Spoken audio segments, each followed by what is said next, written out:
Today, I am going to tell you how to reduce excess salt in ghee rice. I am going to give you three tips here. All the three tips are equally effective. Listen to all the three carefully and you can make use of any one of it which is suitable for you. Tip number one, you can try adding coconut milk or dairy products like normal milk.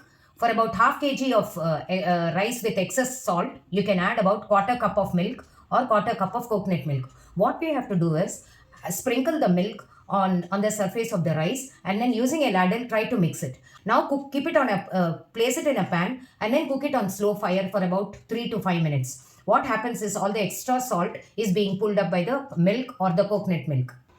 Tip number two. This is for people who do not like milk and milk products. Cut about 200 grams of onion nicely in thin texture and then keep a pan, add little oil and start frying it.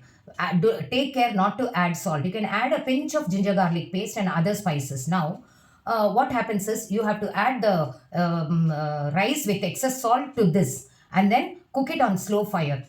In case it is required, in the end, you can also add or sprinkle little lemon juice if you like the taste.